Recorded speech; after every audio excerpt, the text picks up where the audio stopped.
Hi everyone, it's Melissa here going live with you today from Communicate with Angels. And what I want to share with you about today are some tools to manifesting that people often miss in their spiritual practice.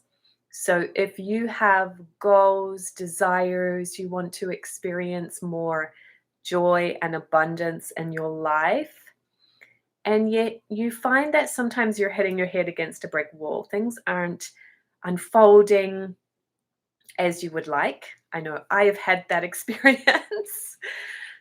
I want to share with you today two of the key tools or practices that people often miss so that you can evaluate this for yourself and see if these are things that you can incorporate.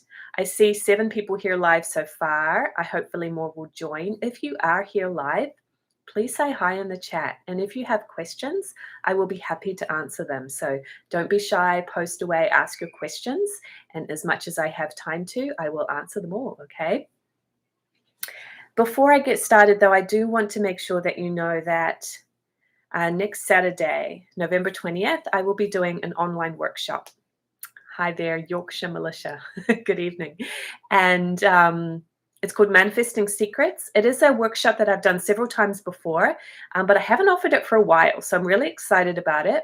It's happening Saturday, November 20th, 10 a.m. to 5 p.m. So it's going to be a live workshop virtually. So we will be meeting on Zoom, and we'll be connecting with each other that way. So it's been quite some time since I've done like an event like this, a workshop. So I'm so excited to invite you to that.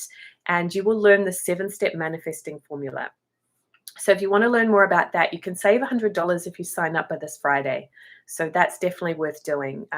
Communicatewithangels.com/manifest. Okay, so the 2 tools I want to highlight for you today that will help you in your process of manifesting your heart's desires to you, that are likely ones that you've been missing. There's some I feel like are tried and true and that you probably know about, like visualization. A lot of people know about that. Gratitude, a lot of people know about that. Those are both powerful tools. But here's a couple that you may not be aware of and you may not be incorporating into your spiritual practices, okay? So the first one is, hi Catherine, good evening. Working with your spiritual needs. What on earth does that mean? Okay, so every goal, every desire, every material aspiration that you have has a spiritual need component underlying it. Everything in our world is about balance while we're here on planet Earth. You are energy, but you are living in a physical body at this time. And so we are living both in the material and the spiritual world. And really, you are a spiritual being. So in order to bring something materially into your life, there is a spiritual component to it. And this is what most people have never been taught, right? We've been taught to strive and work hard, and achieving is a struggle. I know I was taught that, and I'm still kind of trying to reverse some of those concepts. But we're never taught that you can embody a feeling to draw things to you. So gratitude is a good start, but it's only a start.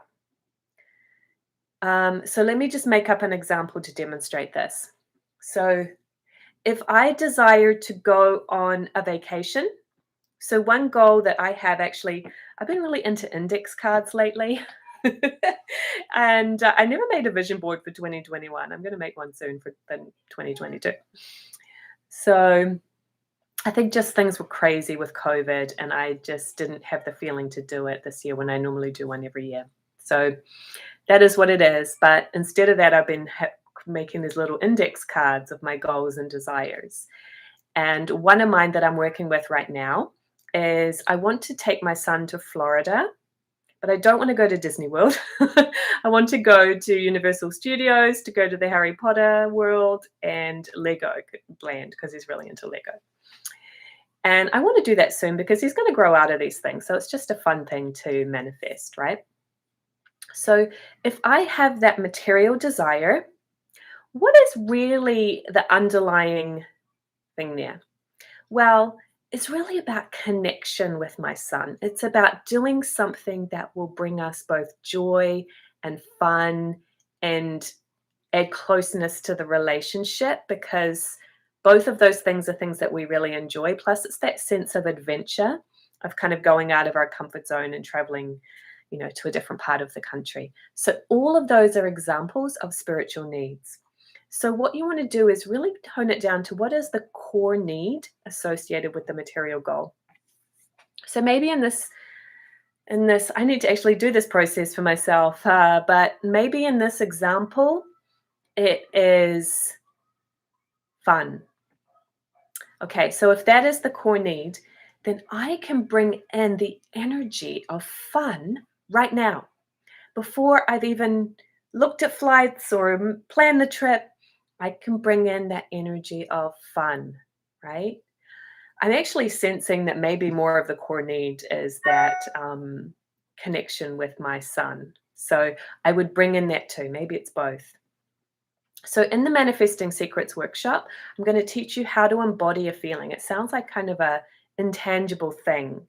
This practice is really, really powerful. So, also check out my most recent YouTube video because I talked about this on there too.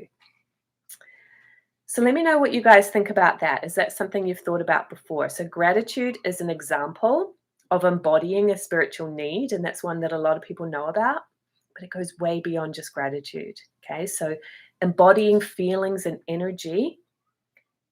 And it's not to leave out the very material things that are required to manifest a goal, but that is something that most people don't realize. It's equally as important as the material actions that you're taking.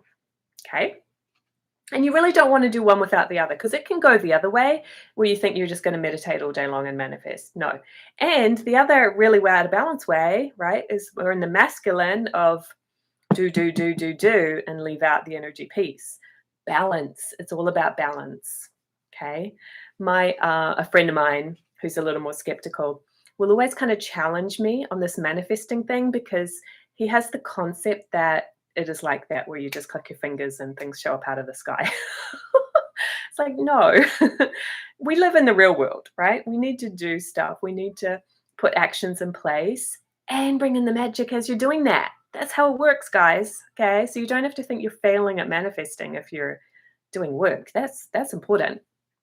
All right. So my second tool that can be really, really transformational to help you to manifest your desires is to make a clear decision and commitment.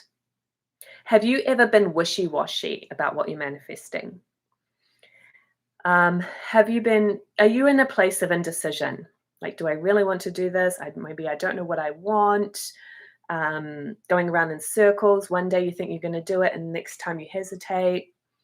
You need to get to the place where you are 100% committed no matter what. And it's no longer a question mark. It's no longer, am I going for this goal, or is this goal going to happen? It's going to happen. You are committed to it. And that decision to commit unwaveringly and not going back on it is such a powerful energy. And I think this is such a struggle for so many people. If you're not in the place yet where you're not ready to make a decision, that's okay. Timing sometimes comes into this. But if you want to manifest something out of your comfort zone to stretch yourself, you are going to need to come to this place at some point of really just 100% committing, like no matter what, come high water, this is going to happen. I don't know how, I don't know when, but I am committing. And so actually, if you see an aura, there's a streamlined energy of a soul when they are committed. And it's such a powerful secret to manifesting. So I'd love to hear from you guys. How does that land with you? Are you committed? Is there a decision that you need to make right now? Okay, this is definitely something to ponder and to meditate on for yourself. So I hope that was helpful today. Again, let me know if you guys have any questions, because if not, I'm going to wrap it up in a second, but I'm happy to stay and answer questions if you guys have them. And I hope that you will join me next Saturday, not this weekend, but the following weekend, November 20th, for my manifesting workshop. I can't wait to see your faces, to connect with you live. The page to learn more is communicatewithangels.com/manifest. So fun to hop on with you guys live today. Have a beautiful rest of your evening or whatever time zone you're in. Bye.